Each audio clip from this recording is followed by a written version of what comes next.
All right, college football week 1 has finally started here, and I'm excited. I'm going to be doing this new segment throughout the year where I go through the top 5 teams. And I just go through those games, and they're going to start getting bigger and bigger. Of course, this week's slate, there's really only one super competitive game in my vision, but I'm excited to see where it goes. Obviously, as teams change, I'll add them to the top 5, but we're going to be starting with a big game, kickoff game. It's going to be at noon. It is Georgia, who had a great year last year, lost that one game in the SEC championship to Alabama, which prevented them from going to the playoff. But they should be a really good team this year.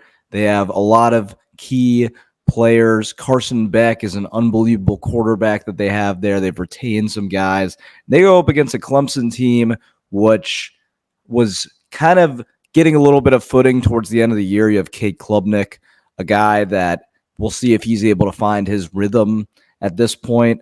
But I think it's going to be a more competitive game than people maybe think. But the way that I've seen it here is the Georgia spread is they're favored by about 2 touchdowns, about at minus 13.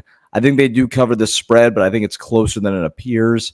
But this is a Georgia team that is known to run and gun with people, and that's why I have 35-20 as a good final score for them. Going on to the number 2 team in the country, the Ohio State Buckeyes. They're going to be going up against the Akron Zips. Akron did beat them once, but it was 130 years ago. So Ohio State's going to slaughter in this game at this point. 63-7 is what I have. OSU spread has them at minus 48.5. I like the over. The defense is so good at Ohio State this year with all those returning starters that I think it's going to be very difficult at all for these smaller mid-major teams like Akron to score anything on them. I'll give them the benefit of the doubt. I'll say they score 7. And then the OSU offense with Chip Kelly in there, they're just going to be running the ball down their throat. Akron's not going to be able to keep up with that personnel. Wide receivers should take off. I'm excited to see Will Howard. So I have them winning big. Now to the number 3 team in the country. Also now out of the Big Ten, you have Oregon, who's going to go up against Idaho. And Oregon's a team that just in general, they roll, like Dan Lanning, they roll bad competition. Dylan Gabriel's first game, but still, I think there's no turnover here. I have them winning 70-14. I think they blow the doors off Idaho. Idaho was not a good team last year. Don't think they'll be competitive this year. So I think Oregon covers the spread. Now to the number 4 team, Texas, a team that made the college football playoff last year.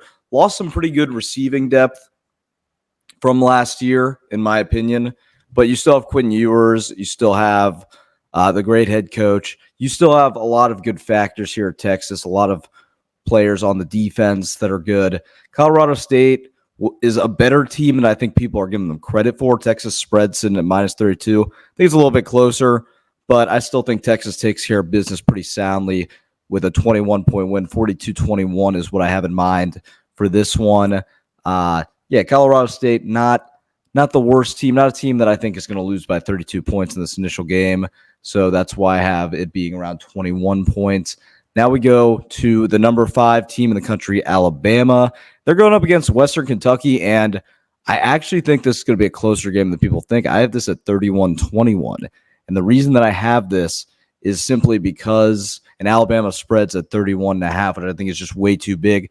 Alabama, you've lost some key players in your rotation through the past year, and you have a brand new head coach at this point. And you're past the Saban era.